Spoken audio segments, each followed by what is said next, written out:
Large-scale protests have been growing across the United States, with the demonstrators demanding a ceasefire. They're also calling for the government to stop sending arms to Israel and to put more pressure on Benjamin Netanyahu to stop the bombardment of civilians. We're joined now by Sahar Khamis, Professor of Communication at University of Maryland, and she's joining us by Skype from Washington, D.C. Thank you very much for your time.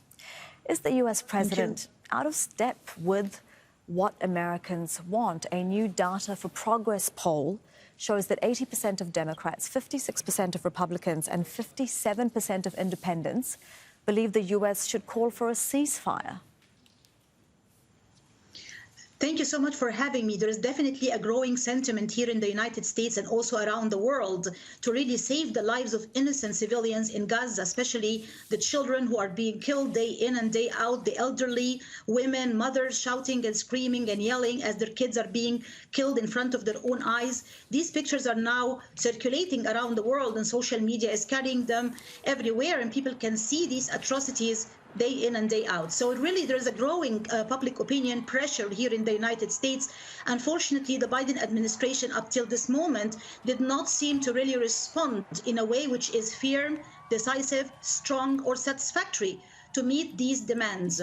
You know, the calls for quote-unquote humanitarian pauses or tactical pauses, whatever it may be, does not rise to the level of responsibility which is needed, which is basically calling for an immediate ceasefire. That did not happen yet. Well, President Biden did say a few days ago when the U.S. government announced what they're calling humanitarian pauses, these 4-hour pauses in fighting in Israeli attacks. He said that he asked Prime Minister Benjamin Netanyahu for a ceasefire and that the Israeli government wouldn't agree to one. Is that good enough, given how many billions of dollars the U.S. government gives Israel, how much leverage it has with its ally? Exactly.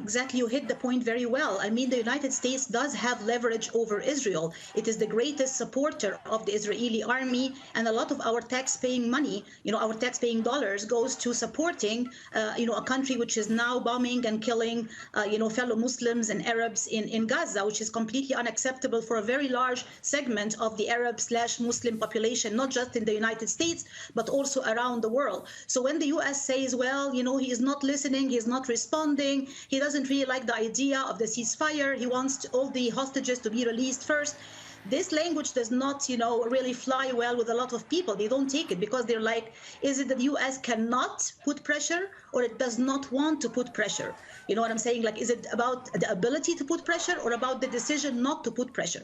So there is really this kind of leverage which is not being used effectively or productively to put an end to all hostilities now and to save thousands of more lives, especially of innocent civilians and children. And if it is that the U.S. administration of President Joe Biden, if it's that they do not want to put pressure, why is that?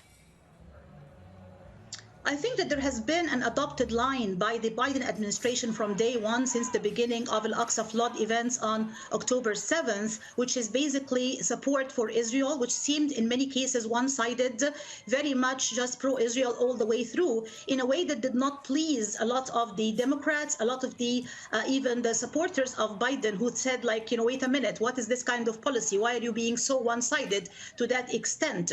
And of course, there were some pro-Israelis who really liked that, and they're cheering him up till this moment. But it seems to me like there is some kind of support for the Israeli ally in this particular case at the expense of human rights and international law.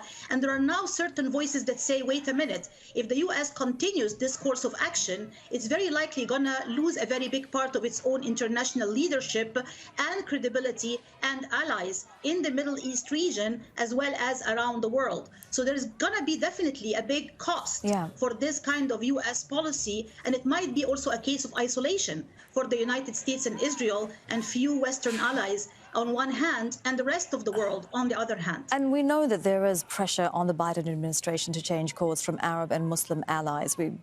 But what about the latest statements from the French President Emmanuel Macron, who said that there is no legality, no justification for killing civilians in Gaza? Just how much of a shift is that? Could hearing that from his French ally, from his Western ally, influence Joe Biden, do you think? I'm glad that you raised this point, because just a moment ago I was saying it's going to be isolation for the US and Israel and Western allies, facing the rest of the world. Now it seems that this camp of Western allies is also starting to be fragmented. There is some kind of cessation from this particular camp. So when you see Emmanuel Macron using this language and saying, oh, stopping all hostilities now, and these are war crimes, and this is not acceptable, this is not legitimate, definitely that sends a message, and it sends an alarm bell to the Biden administration. Hey, it's not just about international public opinion. It's not just about people protesting in the streets. It's not just about Arab/Muslim nations. Even some of your own Western allies are starting to really stray away from this kind of policy and to say, hey, you really need to adopt a much stronger, clearer, more firm and more humanitarian policy now. Ms. Khamis, it is great to get your expertise on the story. We really appreciate it. That is Sahar Khamis joining us live from Washington, D.C. Thank you so much.